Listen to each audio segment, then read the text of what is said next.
have to look at the solution of the practice question. So as we are making the T account, so first we have to look at the format of the T accounts that we have to follow. First of all, you have to write the name of the company for which you are making the T accounts. So we are making the T accounts for the Alper Consulting Services. We will write the name of the company, then we will write the account title that we are making the T accounts. And as the transactions are given from January 20th to 31 2018, so we will write January 20th to 31 2018, for we are making the T accounts for the period January 20th to 31 2018. So this is a format that you have basically you have to follow whenever you are making the T accounts. Now let us look at the first transaction, that is January 20th, in which company issued 5,000 shares of capital stock for 50,000.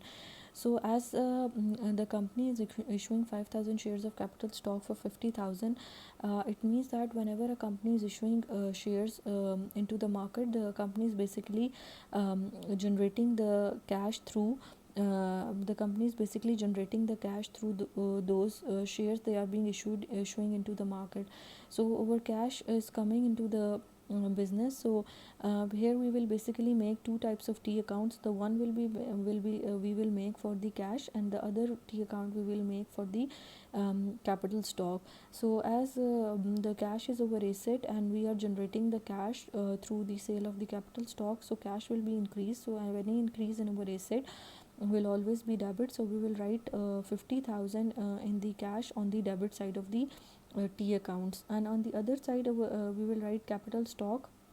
In the capital stock T account, we will write capital stock. On the debit side we will write 50,000, as because the company is issuing the additional shares. So whenever the shares are being issued into the market, the owner equity will also be increasing. So whenever the owner equity is increasing, it will always be recorded onto the credit side of the T account. So here we will write 50,000 in the capital stock onto the credit side, which shows that our owner equity is being increasing and our cash is being also being increasing. So basically in the T accounts you have to make two T accounts for one transaction. What one T account which will be reflecting the debit change of the entry, and one T account will be reflecting the credit change of the entry, and the amount of both the debit side of the entry and the credit side of the entry of the T accounts would be same. Otherwise the T accounts would not be balanced.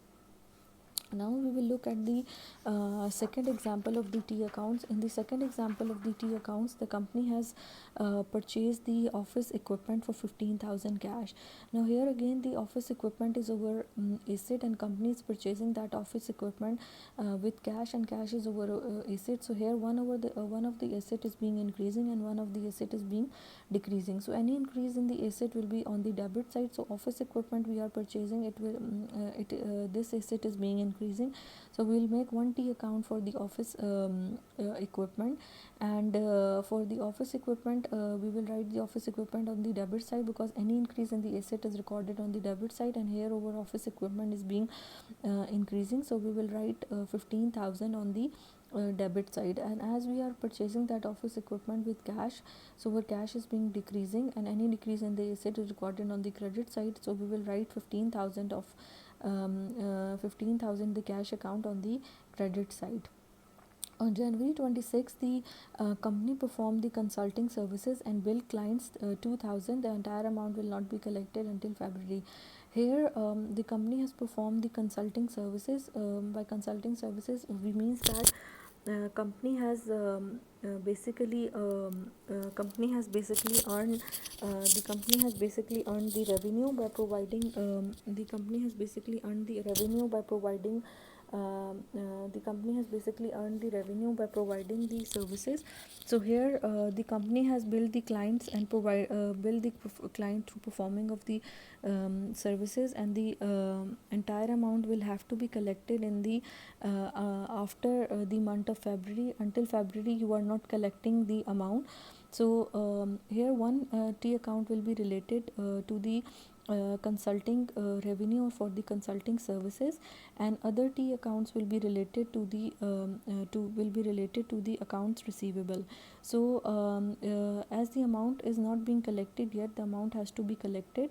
So the account receivable will be generated. So the as we know that revenues are always credit, so we will write consulting revenue, and we will write 2000 on the revenue of the credit side, as because our revenues are always credit.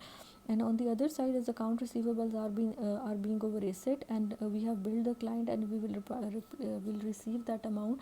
So our asset will increase. So we will write 2000 of the account receivable on the debit side, which shows that our assets are being increased.